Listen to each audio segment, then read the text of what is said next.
안녕하세요. 오늘 에밀에 대해서 한번 이야기해보는 시간 갖도록 하겠습니다. 지지난 시간에 선생님이 루소의 에밀, 루소의 에밀에 대해서 여러분들 혹시 여유가 있다면 에밀에 대해서 좀 독서를 해보기를 권장을 했었는데 사실은 가능할지 모르겠네. 여러분들이 요약편이라도 에밀에 대해서 관심을 가져볼 수 있으면 좋겠습니다. 그러나 장편 소설이라 할 수 있는데 쉽지는 않습니다. 소설이라고 하기도 어찌 보면 교육학 입문서다 이렇게 볼 수가 있어요. 뭐 선생님 때 그 이유도 그런지 모르겠습니다. 사범대 교육과정 교육학을 하는 사람인데 필독 도서였었어요. 선생님들 그 당시에 에밀을 가지고서 몇 시간에 걸쳐서 수업 시간에 해본 기억이 얼핏 납니다. 루스 에밀 하면은 루스의 가장 대표적인 작품 중에 하나이고 어찌 보면 교육학의 입문서다. 교육에 대해서 나름 상당한 그런 체계적이면서도 변혁적인 그러한 요소들을 그 당시에 이 에밀을 통해서 펼쳤던 거고요. 그래서 많은 지식인들로 하여금 공분을 사기도 하고 대단한 작품으로 또 칭송을 받기도 하고 지금 오늘날에는 오늘날뿐만 아니라 선생님 때부터도 지금까지도 누구나 교육하겠다 하는 사람들이 꼭 한번 읽어봐야 될 책, 상당히 우리가 시사하는 바가 크다고 여겨지는 책입니다. 여러분들 한번 꼭 살펴보시기 바랍니다. 그러나 시간이 허락을 할지 모르겠지만 그래서 뭐 혹시나 유튜브라든가 또는 이제 간단한 그런 유학서라든가 이런 것도 관심을 가져보기를 바래요. 에밀은 18세기에 18세기 하면은 서양에서 무슨주의 사조가 있었던 거죠. 계몽주의라고 하죠. 계몽의 뜻을 알겠죠. 그 구습을 타파하고 새로운 어떤 교육사조, 새로운 어떤 사상을 사람들로 하여금 깨우치게 하는 그런 사조가 그 당시 18세기에 팽배했었는데 그 중에서도 이제 루소도 마찬가지였습니다. 근데 이 루소는 다른 사람들과 같은 계몽주의자가 아니었어요. 계몽주의자들 사이에서도 상당히 어찌 보면 왕따당하는 색다른 그런 계몽주의였다고 할까? 그 계몽의 그 근간을 자연에서 찾고자 했던 그 상당히 놀라운 기발한 상상력을 발휘했던 사람이 바로 루소입니다. 여러 가지 이 사람의 저서는 여러 가지가 있어요. 그 중에서도 지금까지 근대 민주주의의 가장 근간을 이루고 있는 그 고전이라고 할 수 있는 사회계약론, 또 교육학의 가장 근대 교육학의 시발점이라고 할 수 있는 바로 루소의 에밀, 이 두 책을 통해서 많은 사람들에게 정말 그대로 그 당시에는 이제 수긍할 수 없는 너무도 새롭고 변혁적인 그러한 내용을 담고 있는 책이었다고 볼 수 있고요. 그 시대를 비판하는 하나의 책이기도 했었을 겁니다. 오늘날에 지금 보면 이게 뭐 당연히 이건 너무 교육적으로 바람직한 부분이 있다라고 인정하겠지만 그 당시는 쉽지 않았던 거예요. 귀족주의 사회에서 그 계급주의 사회에서 그 당시에 그런 계층들을 유지하고자 하는 그런 보수들에게는 어마어마한 그런 반감을 살 수 있는 공분을 살 수 있었던 그러한 내용들이었다. 그가 내는 책 그 저서 글마다 다 그런 반향을 불러일으키는 그런 어찌 보면 그 당시에 뭐 어쩌면 죽음을 각오하고 불사하고 나름 그 자기의 천재성을 발휘했던 루소의 저서가 되지 않았을까. 우리는 어쨌든 우리가 교육에 대해서 논하는 거니까 에밀에 대해서 좀 더 집중을 해보도록 하겠습니다. 에밀은 교육은 이러이러해야 된다. 그야말로 자연주의, 자연으로 돌아가라. 이렇게 주장을 했던 사람이에요. 선생님도 한때 루소의 자연주의에 대해서 상당히 공감했습니다. 여전히 공감하는 부분도 있지만은 뭐 100%다 이렇게 공감하기는 어려운 부분도 있고요. 상당히 의미가 있습니다. 아직도 이 자연주의 정말 우리의 환상적인 그러한 테마가 아닌가 싶기도 한데, 자연주의를 공감하고 찬양하면서 실상 아비된 내가 또는 교사인 내가 이대로 이제 실천하지는 못하는 부분이 더 많은 것 같다라는 생각이 들고, 다시 한번 루스의 자연주의에 대해서 짚고 넘어가는 선생님으로서는 좋은 또한 기회가 되는 것 같아요. 자, 5가지 단계에 걸쳐서 뭐 유아기, 아동기, 소년기, 청년기, 성인기, 이렇게 5가지 단계에 걸쳐서 그 단계에 맞는 어떤 교육을 해야 된다. 이 단계를 뛰어넘고 단계 순서에 위배되는 그런 것들이 만약에 아이에게 강요가 되고 한다면은 그것은 오히려 교육에 역행하고 오히려 안 좋은 결과가 나타날 수 있다. 뭐 이런 이야기를 하고 있습니다. 뭐 이 단계뿐만 아니라 여러 가지 그 발달하는 그 순서가 있다고 합니다. 피아제 대표적인 이제 교육학자, 구성주의 학자 중에서 피아제의 그 이론과 이론에 대해서 상당히 그 에밀과도 이제 같은 비슷한 부분이 많이 있습니다. 그런 것들, 뭐 도덕적인 그런 도덕성이 발달하는 시기가 있는데, 그 어린 아이가 아직 도덕성이 발달되지 않은 상태에서 도덕성을 너무 강조한다거나 윤리적인 것을 강조한다거나 그런 것은 상당히 옳지 않다. 자연으로 들어가라. 자연을 통해서 배워보자.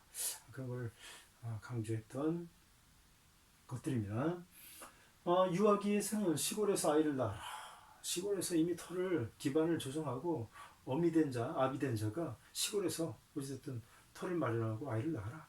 자연 속으로 아이의 움직임 최대한 자유롭게. 가장 좋은 습관은 어떠한 습관도 물들이지 않는 것이 좋은 습관이랍니다.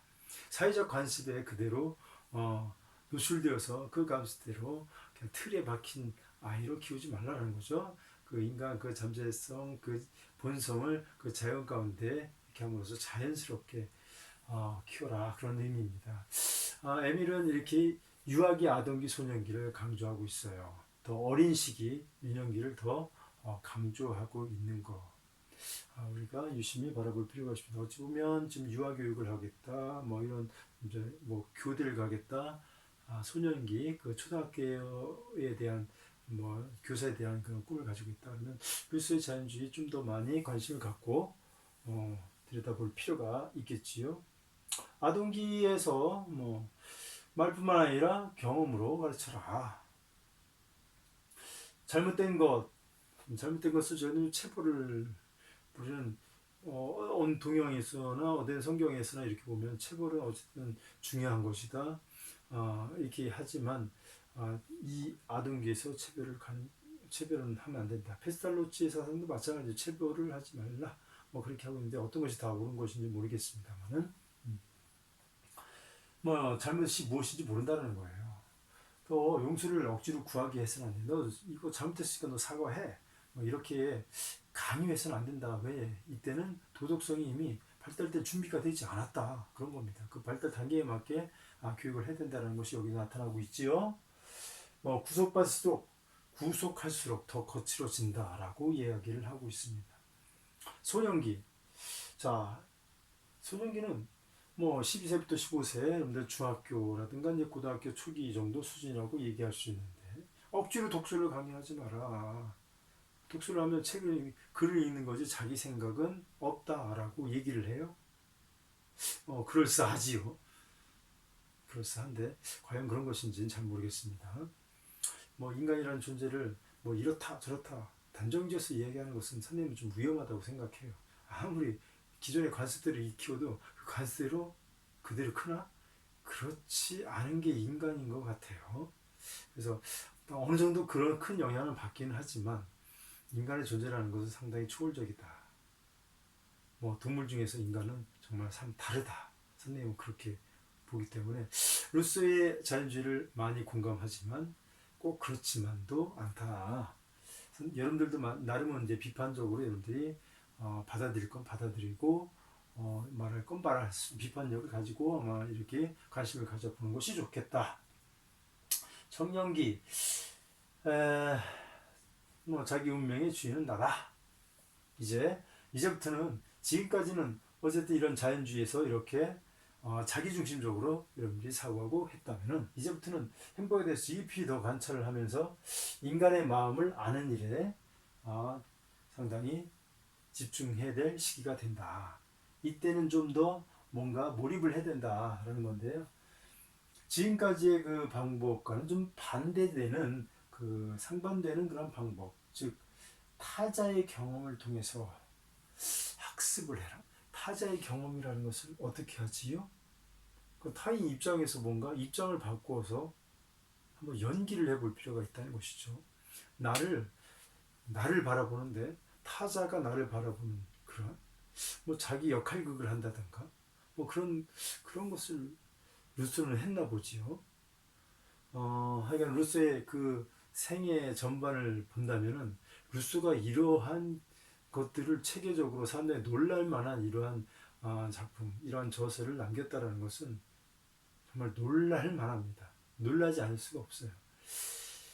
정말 이런 것들을 교육학의 그러한 근간이 되는 이야기들을 어떻게 이렇게 했을까 놀랍습니다. 어떤 이는 참 언행일치가 되지 않는 가장 대표적인 학자 루소. 이렇게 하면서 비판적으로 루소를 비판합니다. 왜냐하면 자기의 삶은 자기 아이들에 대해서 이렇게 관심이 없었어. 정말 이렇게 생각해요. 자기 태어나자마자 사실은 엄마가 돌아가시지요. 10세가 되면은 아버지는 음, 아버지가 집을 떠납니다. 그러면 고아가 되었지요. 15세가 되던 해 자기 고향을 떠나서 스위스 고향을 떠나서 프랑스로 갑니다. 바랑스 부인이라는 사람한테 정말 엄마 같은 사람한테 많이 도움을 받고 그래서 그 당대의 그 계몽주의 철학자들과 어울릴 수 있는 그러한 사회 계층과 어울릴 수 있는 그러한 기반을 사실 얻게 돼요.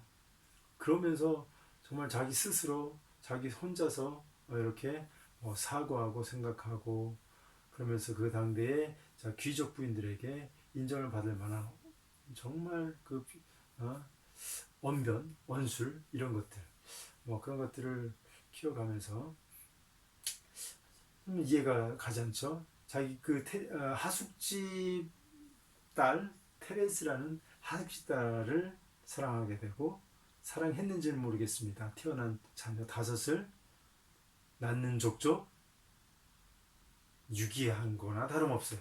고아원으로 내보냈습니다. 생존이 살아있는지 죽어있는지도 모르는 그렇게 그러한 사람이 어떻게 이러한 교육학의 아버지라고 할 수 있는 그런 칭송을 받을 수 있을까? 정말 납득이 가지 않는 부분입니다. 어찌 보면 그 사람은 사기꾼? 이렇게 얘기할 수 있는데 내가 그 당대에 루스와 같이 살아보지 않았기 때문에 나는 그렇게 말할 수는 없고요. 이렇게 이야기하는 사람도 있었다라는 겁니다. 모르겠습니다.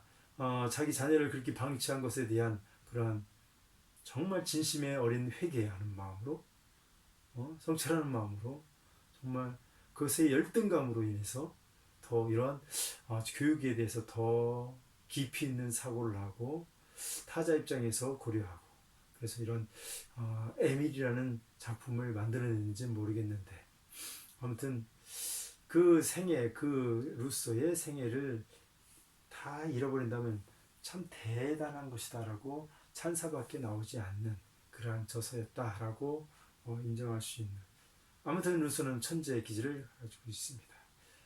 음악, 철학, 교육학, 정치, 팔방미인이라고 할 수 있는 이 루소의 작품, 에밀 외에도 사회개혁론이라든가 불평등 기원론이라든가 이런 것들에 대해서 좀 조금씩은 여러분들 알아보는 것도 괜찮은 것 같아요. 오늘은 여기까지만 하겠습니다.